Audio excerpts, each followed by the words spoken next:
Bonjour et bienvenue dans ce nouvel épisode du podcast estival de Virginie. Coach en développement personnel et professionnel, après plus de 10 ans dans l'industrie et plus de 15 ans dans l'éducation nationale, j'accompagne aujourd'hui des personnes vers un mieux-être et notamment un mieux-être professionnel. Aujourd'hui, je voulais vous parler de l'intérêt de parler de ce que l'on veut. Oui, parce que des fois, on dit ça, la visualisation ou communiquer sur ce qu'on veut. Et on se dit: «Oui, bon, ça marche pour les autres, mais pour moi, non». En tout cas, moi, j'avais un peu tendance à faire ça, peut-être pas toi, mais si jamais c'est ton cas, ce que je vais te partager aujourd'hui va sans doute t'intéresser, ça va t'aider à comprendre pourquoi c'est intéressant et important de le faire. Il y a quelques années, il y a 14 ans peut-être maintenant, quelque chose comme ça, ma voiture avait plus de 200 000 kilomètres à l'époque et donc j'envisageais de la changer bientôt. Mais je ne savais pas par quelle, voiture j'allais la remplacer. Parce que je l'avais achetée neuve et je m'étais dit: «J'en rachèterais bien une neuve, mais quoi? Quel modèle?»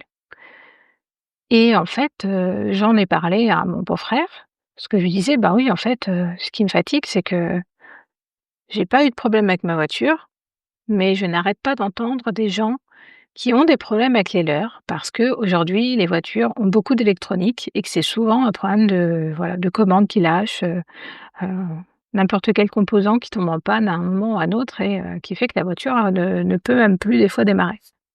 Et j'étais un peu embêtée parce que je dis: «Moi, ça me fait pas trop envie tout ça, quoi». Et du coup, il me dit: «Bah, écoute, si c'est une voiture avec peu d'électronique que tu veux, tu qu'à prendre une Dacia». Bah, à l'époque, du coup, c'est vrai que je m'étais pas trop intéressée, Dacia commençait à se faire connaître, mais je suis pas une passionnée de voiture.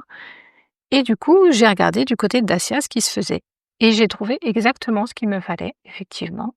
J'ai investi dans une Dacia Logan, une 7 places, donc un modèle break, dont je suis aujourd'hui vraiment plus que satisfaite puisqu'elle a, je crois que c'est 13 ans, hein.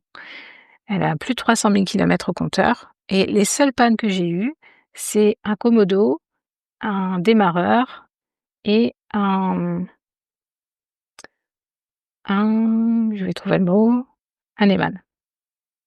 Voilà, c'est les seules pannes que j'ai eues, tout le reste, c'est que de l'entretien courant, évidemment, mais pas de panne du tout en 300 000 kilomètres et 13 ans. Franchement, je suis assez contente.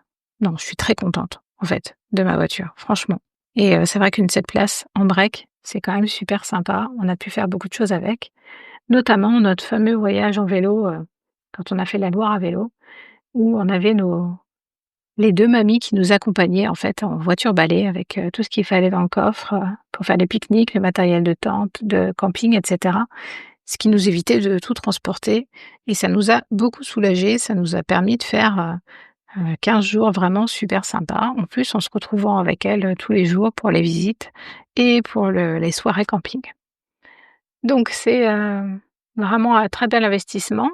Et pourquoi je parle de ça? Bah, parce que si je n'en avais pas parlé à ce moment-là avec mon beau-frère, peut-être que ça ne me serait pas venu à l'idée.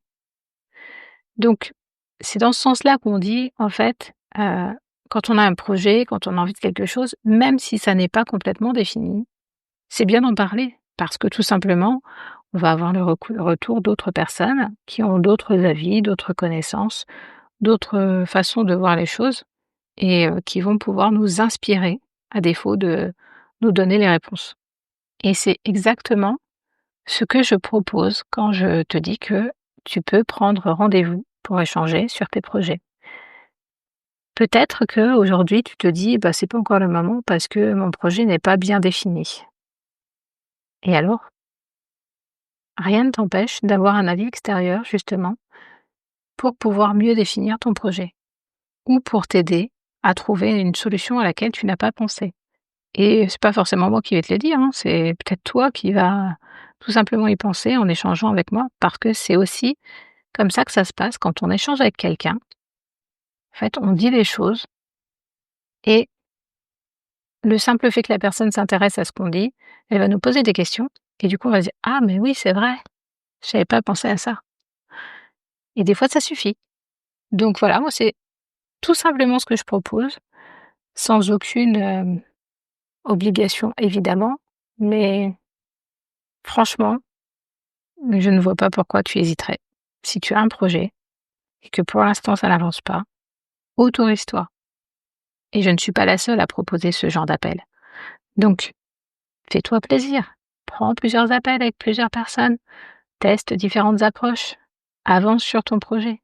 Et quand tu sens que tu bloques, redemande de l'aide. Ça sert à ça. En tout cas, je te souhaite une belle journée, ou une belle soirée, ou une bonne nuit. Et je te dis à demain. Au revoir.